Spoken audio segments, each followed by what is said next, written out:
barangay official para ninyo mga special gig mo. Welcome para sa atong barangay assembly. Ngayon sikto namin nga mo-appeal mo sa barangay assembly.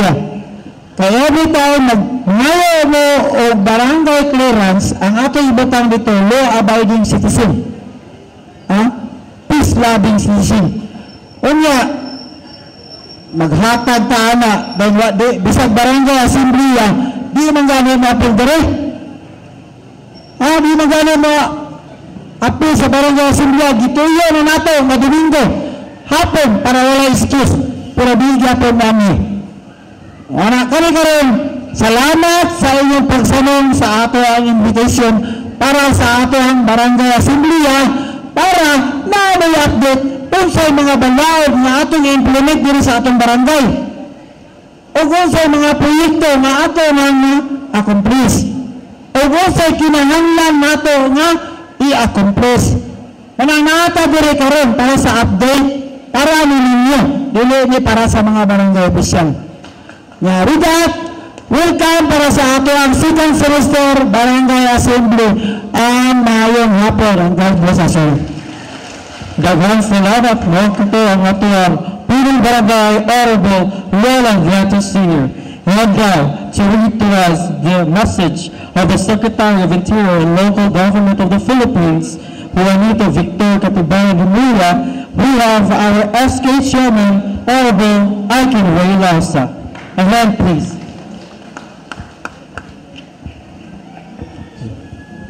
So akong basahon ang message gikan sa ato ang DILG officer sa ating mga masisipag at nagpipitagang opisyal ng barangay, mga opisyal ng sangguniang kabataan, mga kalahok ng barangay assembly, mga kinatawan ng iba't ibang sektor, at mga minamahal na residente ng barangay Banyadero, magandang araw po. Bago po ang lahat ay nais ko pong pasalamatan ng ating mga minamahal na barangay officials at ang lahat ng miyembro ng komunidad na nagtipon-tipon ngayong araw para sa barangay assembly ng ikalawang semester ng taong 2025. Ngayon ay ating idinaraos ang barangay assembly sa pangunahan ng inyong punong barangay, Honorable Roland Julianto Sr., kasama ang iba pang mga barangay officials and functionaries, SK officials, masisigasig na barangay tanod, lupong tagapagpamayapa at iba pang mga katulong ng barangay. Ayon sa Section 397 ng Local Government Code, ang bawat barangay sa Pilipinas ay kinakailangan mag-organisa ng barangay assembly na hindi bababa sa 2 beses sa loob ng isang taon. Makabuluhan ng barangay assembly sapagkat nagsisilbi itong plataforma upang mapag-usapan ng mabuti ang mga accomplishment, mga plano at mga issue na kinakarap ng ating mga barangay. Ang barangay assembly ay instrumento upang mas lalong palakasin ang antas ng pakikipag-ugnayan sa pagitan ng barangay at ng kaniyang nasasakupan.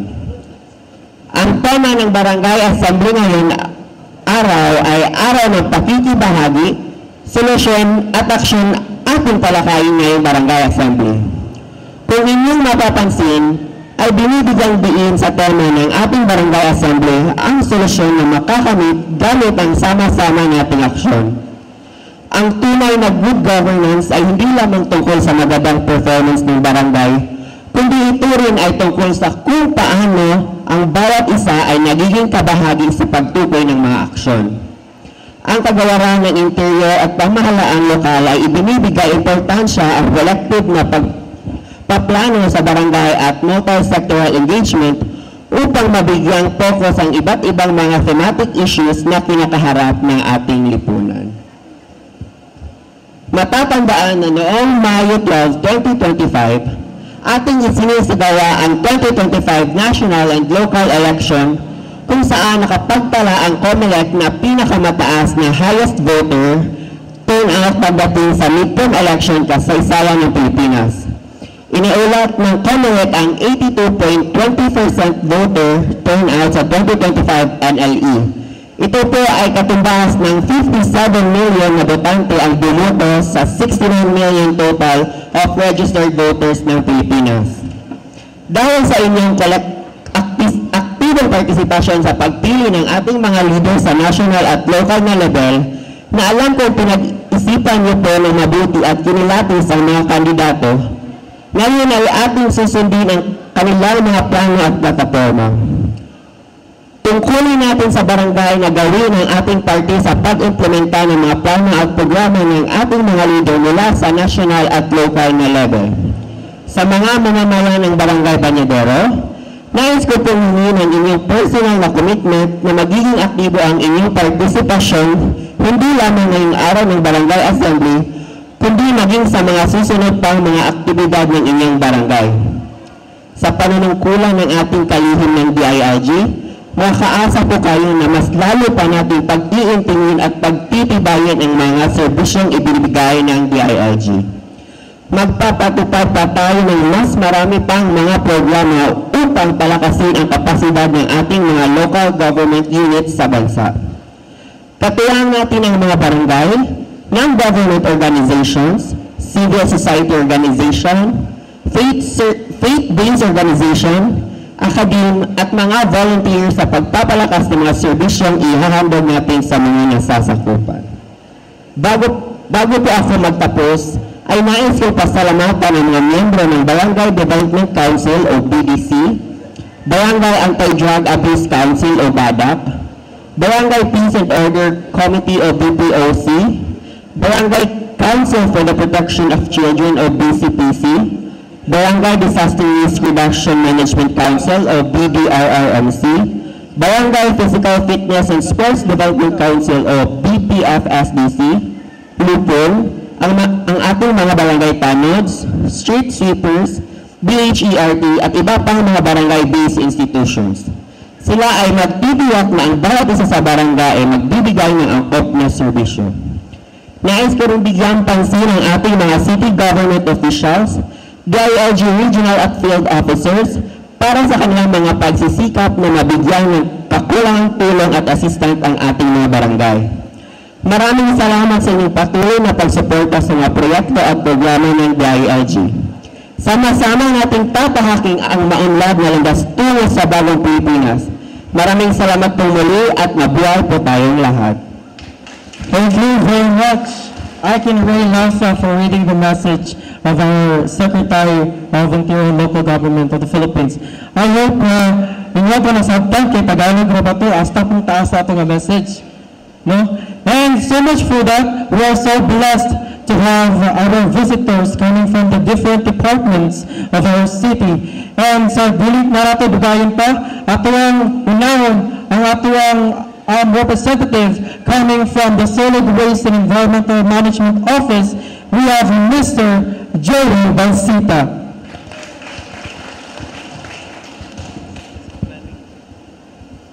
Hello.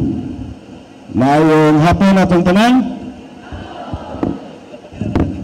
Sa tanang natinan ako nga barangay assembly karong bulan na, mulag kinuloy pinakadaghang crowd.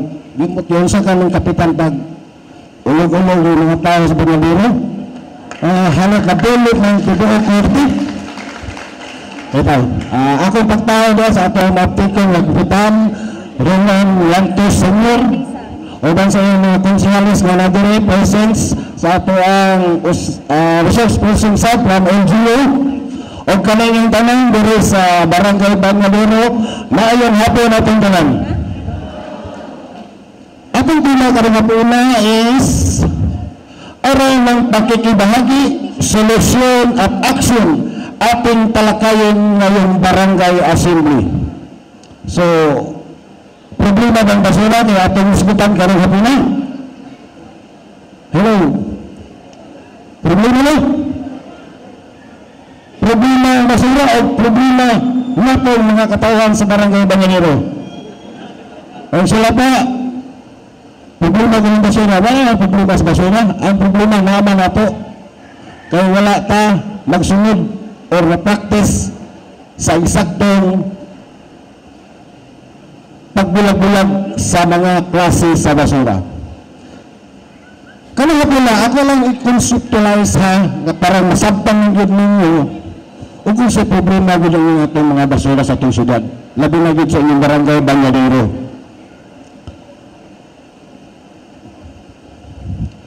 Sa RE 9903, napagipipila na ito diri nga kaigsunan sa atong syudad nga wala pa yun nagtuman ano nga balaod.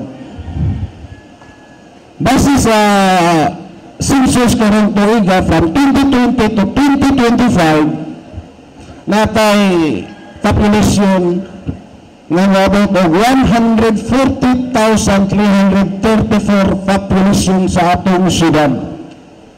So, dili lang kayo na, ato pa rin napunan, kaya natay mga hospitals, natay mga bagong eskulahan doon sa itong syudad, natay mga shopping mall, so increase na yun atong population.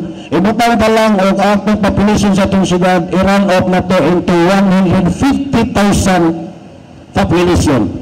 Sa 150,000 population, kada usa na to, base sa mga eksperto nga study aning basura, kada usa daw nato may generate og tunga sa kilong basura kada adlaw. So ato nang i-calculate nato, i-times nato sa 150 population, natay 75,000 kilos nga basura matag adlaw nga kolektahan nato sa tibuok Ozamis. 75,000 kilos nga basura. So, usi may tago sa atong sanitary landfill, inana kadaghan nga basura ang atong kolektahon.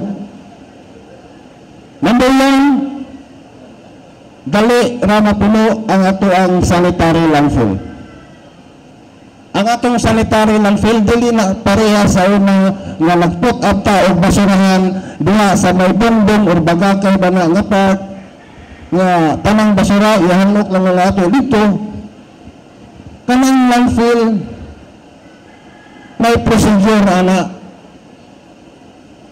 may design ana nga para lang yun sa mga basura, segregated nga basura nga moabot dito. So number 2, ang atong landfill na-polluted na. Yung atong basura, yun ang nagkadaghan 75,000 kilos atong i-deliver dito. Baho ang atong basurahan, labi na karon nga naatay, itawag na ito, kanang sa uloy, kanang atong tourist spot, diha nga kanang mga tao wabot wato dito kay gusto mo sila buhat to anong lugar. Nakabya ng kalagi, kanang atong landfill das kinunan, so gusto ta nga mahangkap na to ang baho nga hangin. So in short, polluted na ang atong environment. Number 3, pinaka-worst, kinatong water table.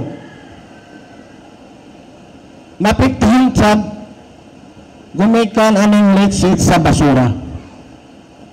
Matoksik ang ato ang tubig, asa na napadulong, dili na po sa ato ang tagsa-tagsa kakaugalingon. So in short, what will happen sa atong landfill? Mismanaged na. Yun ay maabot sa ato ang sanitary landfill. Kung ini kadaghan nga basura ang atong kolektahon sa atong syudad. 75,000 kilos. Ang atong syudad karon dinatay garbage truck nga 7. 7 ka mga garbage truck. Muna nang kolekta karon sa basura sa atong syudad. Sa usa ka garbage truck, mukonsumo na sa 114 liters kada semana. Sa 7 ka garbage truck, pila naman na ang ato ang makonsumo nga fuel. So maabot og 980 liters per week ang gastos sa atong syudad. Ato nang i-multiply og tagpila ang litro sa gasolina. Ibutang talag tag 60 liters ang litro. Pulay gastos sa atong syudad kada semana. Moabot og 58,800 pesos kada semana. Mao nga kantidad ang atong ilabay ngadto sa atong landfill.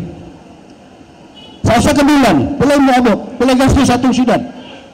Moabot og 235,200 kada bulan. Mao na ang atong ilabay sa atong sanitary landfill. Inana kadako nga kantidad ang atong ilabay dito matag bulan. So sa katuig pulay gasto sa atong syudad. Moabot og 2 1,822,000 mga kantidad ang gasto sa atong syudad. Wa pa labot ang maintenance ani sa atong mga garbage truck. So, unsaan mga ito ni pagsyudad? How to solve this problem? Paduol ko? Unsaan na ito ni pagsolve ito mga problema? Hello, mga tulog naman pa. To solve this problem, basic na kayo. Unsaan? Proper segregation. Ano rin basic na kayo? Pagbulag-bulag sa upat ka klase na to nga basura. Unsaan na number 1? Malata, mga puslan, ay naman dili malata ha. Iwala na lang sa inyong mindset ka ng dili malata. Atong laruhon, sa upat ka mga klase sa basura, ang una is malata, ikaduha, mapuslan, ikatulo, dili na mapuslan, ikaapat, makadaot. English na to, ano masabtan ninyo? Hindi mo kasabot ang binisaya, biodegradable, recyclable, residual, o special. So, nalang ko pasulbad, na po ang malata. Ang basura ng malata, ang barangay maghimo unay o composting facility. Nga na bang composting facility ang barangay Bangero? Wala pa. Magbuhat ang barangay Bangadero o composting facility para ang inyong mga garbage nga basura nga malata dito na danon. Kaya after pila kami sa ma-decompose na ang inyong mga basura nga malata, nahimanalay na siyang organic fertilizer. O di na may mga garbage dito sa inyong barangay, o dito na magkuha o mga fertilizer sa inyong mga malata nga basura. So, napuslan na to ang mga malata nga basura. O dili pa kaya sa atong barangay, kalang nagulapag composting facility, atong na-extend. Magbuhat pa og purok composting facility. Pinagapurok ang barangay Bangadero. Butang tagpulo, mudang po 14 ka purok, o kada purok nagulapag composting facility. O kada purok, tanang mga biodegradable mo, dito nala padulong. May proyekto ang purok, garden pananglitan, so dito na ka magkuha ang mga fertilizer sa inyong composting facility. Kung dili po ba ako lugar sa purok, ano na? Tingali, mabuhat na o barangay resolution ang barangay ng every household obligado na yun na mahino sila o composting kada balay. Dili naman maglabay bisag asa sa inyong mga malata nga basura, diha na sa inyong balay ang inyong mga malata, i-compose ninyo. Kaya dili lang inyong nakita magkalot o yuta kay panagulubong ang ato mga malata, naghang pamaagin nga maging pag-compost. Nala sa mga YouTube, makita ninyo na, basta kita lang, disibido lang pangamuhunan, ang muduhat, disibido kang mutabang sa atong barangay, mo-cooperate sa barangay, ang malata nga basura, dili na angay na ito i-dispose. Diha na lang sa ato ang tugkaran, diha na lang sa atong pagsa-pagsa ka panimalay. Kuha, gets ninyo, ang basura nga malata, i-compose. After pila ka mas, mapahinos na na ninyo. Kaya sa success na ang barangay na, musulod na ba yun ang livelihood? Mag-create na livelihood ang barangay, diha na sa mga basura ng malata. Maghimo sila composting facility, dito na pa magkuha o mga fertilizer, ato na ba yung i-market. So, makasapi na ang mga taga-barangay, makasapi pa yun ang atong mga katawhan sa barangay. So, mula isa ka solusyon na to, kung saan na to pag-solve ang problema sa basura. Composting. Number 2, basura nga mapuslan. Recyclable. O di mo gusto makasabi, kay kanang basura nga mapuslan, pwede na to dadon sa junk swap. Or, ang atong syudad na natay duha ka machine. Katawag na to glass pulverizer o plastic shredder. May magaling sa mga basurang mapuslan pang dili na nato nabaligya sa junk shop. Kapag ang bricks naghimo na ta na natay pila na nabuhat na to nakaroon sa itong landfill nga ato nang nadapat dito sa ato ang wellness parts. Kanang palibot ana mga glass pulverizer na agi ka na sa machine galing na to gipulverize ang glass o gishred ang mga plastic to ano na dito sa atubangan sa wellness. Kanang atubangan diha mga bricks di ka na sa ato ang landfill. Gikan ko na ninyo mga basura inyong ipanglabay sa inyong designated collection point, mga basura nga mapuslan pa nga wala na mahalin, gigaling na ito na dito. So, atong manotice ang buhat na klase nga basura wala na ito gilabay sa inyong mga designated collection point. Lato mga istorya, wala moabot sa atong landfill. Buha ka klase sa basura. So sa 75,000 kilos batag kolekta nato kada adlaw sa atong syudad, ang 20% ana is basura nga dili na mapuslan. So what is 20% of 75,000? So nasa 15,000 kilos na basura ang atong kolektahin tibuok o zamis. Ang nakaroon kay pito man na ka-garbage truck ang nangalikta. So, i-reduce ang atong koleksyon. Kung ibutang palato, kaulong ka mangalikta kada adlaw sa inyong barangay, mahima na lang duha nga to sa tulog ka adlaw. So, i-reduce ang koleksyon, i-reduce po ang atong gastos sa fuel consumption sa atong syudad. Ibutang tag 50% ang atong gasto nga nasib na to sa atong syudad sa 2.8 million nakasib ta og 1.4 million. So sa 1.4 nga nasib na to sa ato ang syudad, so dako kay kalipay ang atong mga city officials sana kaya mga priority projects, so ila magamit ng savings sa atong basura. Sabtan, so I hope nga kamo taga-barangay Bangaburo inyong tinanon o inyo na yung i-disiplina inyong kagalingon, i-practice na din nato ang proper waste segregation. Kaya kini atong mga barangay officials dili ila mahimo kung dili mo cooperate. Kaya po tingili mag-project sila o garbage truck, so kailangan na sa mga interior nga lugar sa inyong barangay, posible nga masulod na kayo na ninyo. Masudlan na o pangaligtas sa inyong basura, atong basura. So, kailangan ang atong i-share ninyo nga masulbad na to ang problema sa basura. Di na nagaan nato ito isgutan mga makadaot nga basura kay kailangan nga klase sa basura, rera kayo na sa inyong paninalay. Ang kasagaranan, ano mga ginasa sa mga hospitals, ang mga toxic na basura, sa inyong mga paninalay, wala kayo na. Wala yung ginagawa discuss din ka ng apano. Kanto na yung tulog ang mga importanteng basura, ang angal na to i-manage sa ating pagsapagsa ka paninalay. Okay.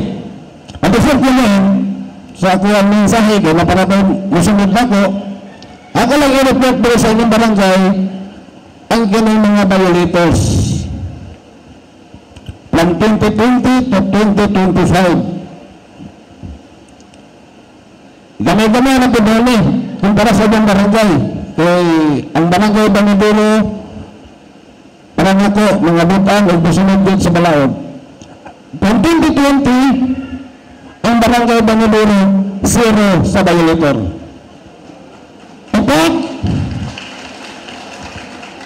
sa 2021,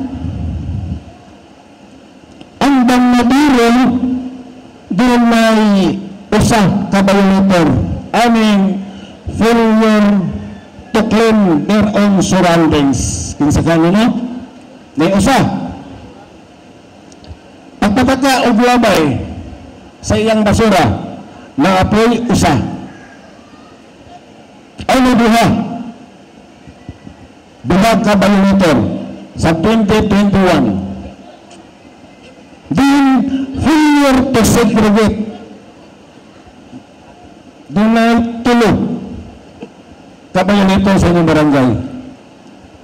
So the rest wala. Dito sa 2022, Barangay Bangadero na ay littering o nagpataka og labay. Tulo ka violators dito sa Barangay Bangadero. Og failure to segregate, doon na po'y upat dito sa Barangay Bangadero. Dinas wala na. Sa 2023, ang Barangay Bangadero na napoy usa failure to segregate their own surroundings.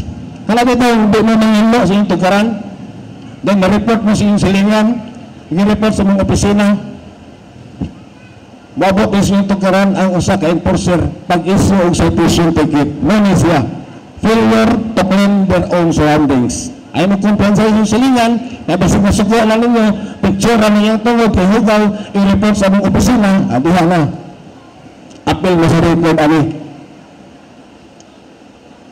Pagpataka ang labay, naagipin, doon na. Sa 2023. Kini na ba yung 2023, di-amin na natin eh. Dili ni pareha atong City Ordinance 1001-04, nga ang first offense na to is 300, second offense is 500, and third offense is 1,000 plus community service. Kini dili na. First offense ang pagpanglabay, pagpataka og labay sa basura is 3,000 pesos. First offense, walay community service. So, bayad yung gani. May sa inyo na naiduha sa 2023. Ang first offense niya is 3,000, second offense niya is 5,000, and third offense niya is 10,000.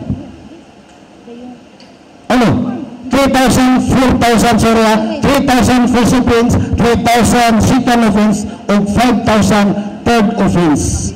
Yan ang bagong balaod na to ka na magpataka o labay. Napidiri ka ng bawal paggamit sa plastic matang Sabado o Domingo or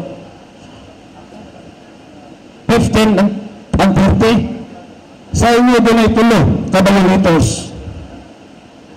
So sa 2024, pakpak 0, walang violator. Meaning, naliksyon na. 0. Walang violators sa 2024. Sa 2025, ay nabalik. Kinimurag, isaupan lang inyong magbalantayan ng mga designated collection point. Tingali, narabatoy usa ka, alam ko notice ano inyong designated collection point na sige report na ko, sige report, kaya isaupan na siya na inyong mga katawan sa purok. Tingali, iyon yung report, wala na giuli niya. Kasagara, iuli mo niya, segregate niya. Karon wala tingali, gipulaan na siya.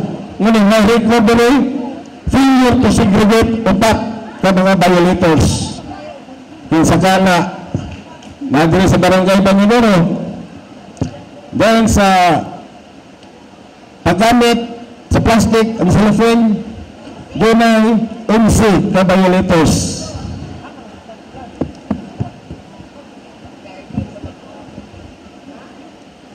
So dili na ko i-mention ng ansito ba kay so far wala ko nakita sa Bangadero nga wala lagi sitol ang ilang mga violation.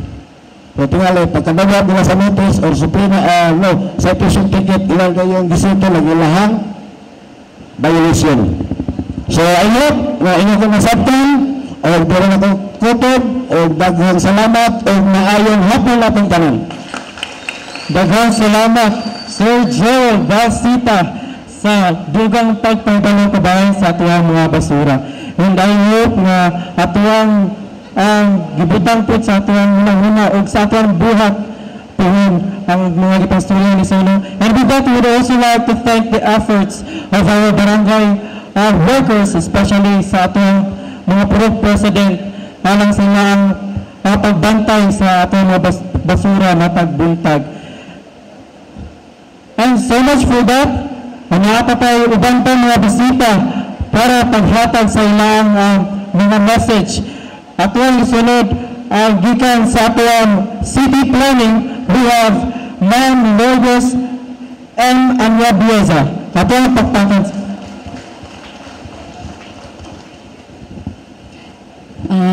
God is good all the time. Wala pa yun ay nagduka ang mga katauhan sa Barangay Bañadero. Akong pagtahod kang Kapitan Roland Llantos ubang sa iyahang mga konsihales o mga barangay functionaries o kaninyong tanan nga malumulupyo din sa Barangay Bañadero. In behalf sa amo ang opisina sa atong office di ay sa City Planning and Development Office, ako ang gipadala sa amo ang department head kay na ay kabilinggan. So absent sa ako sa amo ang barangay Gango kay karon pud ang amo ang barangay assembly. Pero moapas ra ko human diri. So ang unsa ka dako ang kanang bitawng importansya sa iba na mention man to kaganina sa katong message sa ni secretary sa DILG ang katong Barangay Development Council. So ang Barangay Development Council mauto ang maghimo, magplano sa katong mga project, programs and activities sa Barangay Bañadero. So siguraduhon nga nato nitong mga issues, concern ug unsa pod ang iyahang sulbad. So ang iyang sulbad mao na daytong projects, programs and activities. So good sa kaning bag-o nato nga administration kang kuan na Mayor Attorney Sam Norman Go Fuentes, nag-start na po sa among office. Ipabalik na kung sa una, wala na namo na siya na trabaho. Sugod atong July, kung unsay mga request nga mga projects sa tanang barangay, so sa 51 barangays, is muagi na siya sa among opisina. So among buhatan og validation report og among i-forward sa Mayor's Office. O ang Mayor's Office, mao na po'y mo-forward sa City Administration's Office. So ingon ana na ang bag-o nga pamaagi karon. Among chikon kung ang gisubmit nga project or gi-request na project sa barangay, anaa ba nabutang sa inyong barangay development plan o naa ba na budgetan sa inyong barangay development investment program. So ingon ana na siya, i-check yun siya. So maunan na nga kung naay request sa barangay, among i-check, then wala dito sa natigwalaan ba kaha, wala dito nasulat sa inyong barangay development investment program, maunang mo-advise ni nga kinahanglan i-revise ang Barangay Development Investment Program, ipasulod ang unsa yuto pa nga mga project na sa inyong tanaw kinahanglan kayo na siya sa barangay. So maunang naay revision, di ba? O nanay gihimo nga revision. So ang ako ang na-check murag mga 30 naman siguro to kapno, 30 na ka mga projects kay naa may kanabitang request ra kay program of works ra kay budgeted siya na budgetan na allocatean sa inyong 20% nga barangay development fund. So naa dito construction of pathways from kaning residence to dito nga residence, so nato siya daghan sa inyong 20%. Naapoy kanang na construction of footbridge kaning kuan ana drainage canal murag maoy na budgetan kay kung sa una inyuhang madunggan last administration katong aid to the barangay nga 500,000 nga ato sa mga ipangdugang-dugang na lang sa uban nga mga galastuhan karon nga administration next year to kapno by 2026 kinahanglan project gyud ang himuon dili nga katong mga aid dito sa uban pa nga dapatan. Project yun aron makita nga naag yun siya unsa man may resulta, na ay output. So nagpas na ang Barangay Banyadero kay gipangayuan man og nagset man og deadline nga kinahanglan magpas na og unsa nga project nga importante jud siya nga dapatan sa 500,000 katong drainage canal kasi makadumdum. Purok 2 to purok 4 2 to purok 4 mo siya budgetan. So makita na nato ang katungtuang aid to the barangay nga 500,000. So nganong importante man nga ma-check. So kanang naan para makita nga naabot siya dito. Subot pa sabot ma-identify yun sa barangay nga problema yun ni siya o hatagan yun siya og sulbad. So daghan to ang uban na sa barangay nga budget kanang gitawag nato 20% barangay development fund, ang uban gi-request dito sa city local government unit na apoy gi-request dito ni governor o ni congressman sa atuang distrito o ni sa Asenso party list. So katong mga dinagpo na gyud nga mga budget maabot mag-milyon nga dili kaya sa barangay, mao nang naang maabot ma-request na sa city, sa province or sa national nila sa congress o sa katong party list. So ingon ana siya ka mahinungdanon. Dayon nganong kinahanglan man i-revise para masulod yun siya dito. Kaya kung wala gani na na-identify dito nga project or problema sa inyong barangay, dili man na fundingan. Kaya ipotocopy man to nato ang katungtuang inyong barangay development and investment program. Nga naa na dito nga project nga kani 20 gibuhat ang barangay Banyadero. Ako sa proud kay ko sa ako ang pulo 5 mangod mi ka staff sa city planning nga nasa social division.